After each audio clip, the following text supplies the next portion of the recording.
Welcome to Parabrahma Upanishad, the cosmic secret, you are Parabrahma.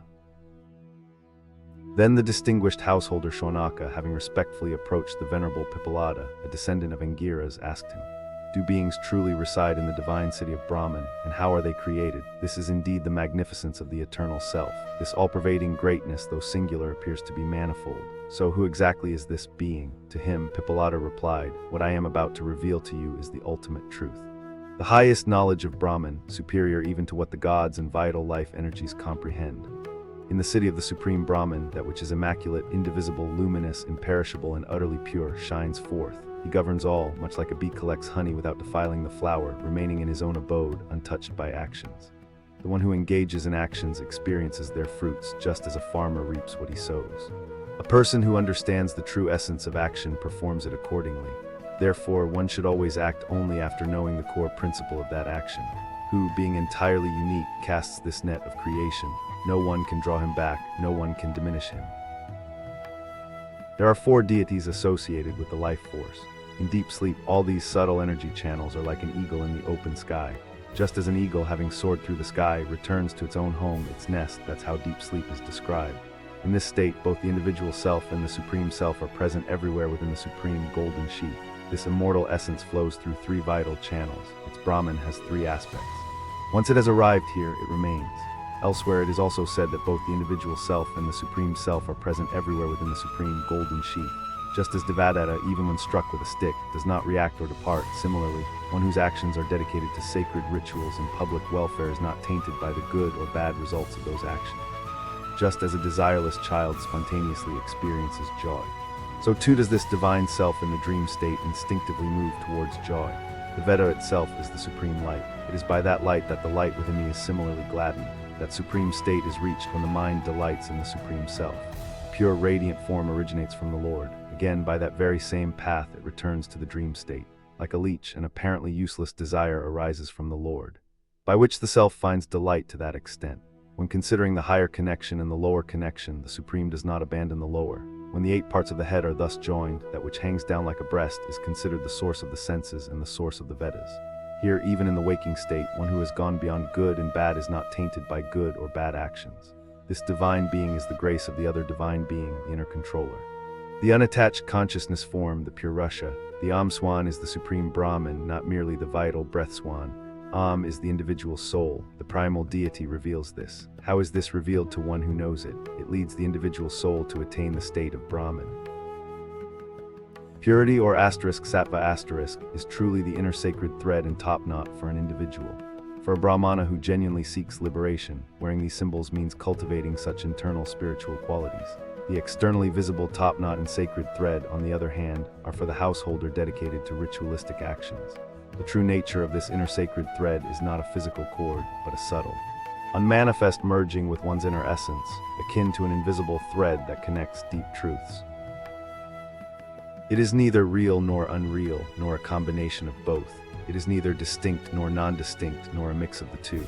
It is neither composed of parts nor devoid of parts, nor both. Even the understanding that Brahman and Atman are one must be abandoned, because this knowledge itself is ultimately a product of illusion. Brahman is truly one, and the essence of Brahmanahood is also one. While the specific customs for different social classes and life stages may vary, the true spiritual shikha, tuft, for all followers of Varna and Ashrama is fundamentally the same. For Renunciate seeking liberation, they declare that the root of the shikha and the sacred thread is solely pranava, Hamsa, the life breath, is the true shikha. Pranava is the true sacred thread. And nada, the inner sound, is the unifying connection. This is the genuine Dharma, no other is. How is this so? Because Pranava, Hamsa, and Nada form a 3-stranded cord, the threefold Brahman which resides within the consciousness of one's own heart. Understand this truth, and therefore, one should abandon the external, worldly shikha and sacred thread.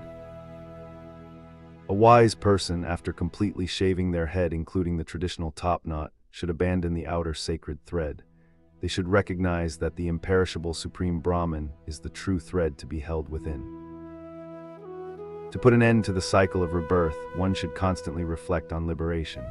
It is called a sutra because it points the way, and that sutra itself is indeed the ultimate goal. The one who truly understands that essential teaching is a genuine seeker of liberation, a true renunciate. Such a person is learned in the Vedas, always of righteous conduct, and embodies the ideal Brahmana whose very presence purifies any assembly. Just as many jewels are strung upon a thread, so too is this entire universe interwoven by that very thread. A yogi, one who truly understands yoga, a Brahmana, an ascetic, should realize and hold onto that thread. A Brahmin who is deeply dedicated to the science of yoga should abandon the external sacred thread. The true thread is this inner state of Brahman consciousness, and whoever embraces it attains liberation. With this spiritual thread, there is no concern for impurity or ritual defilement.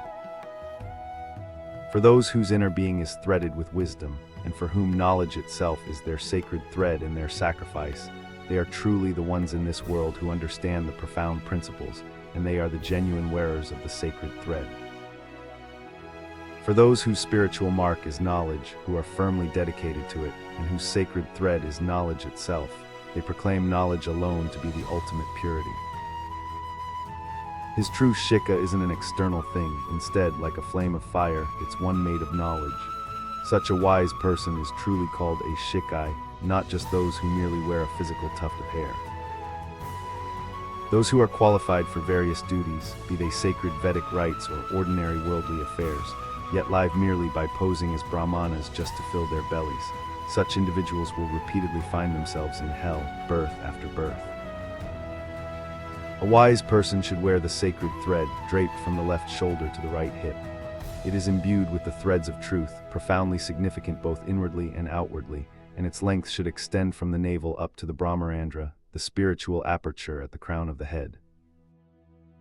Though this sacred thread is made of mere fibers and serves as an accessory for ritual actions, it should indeed be worn.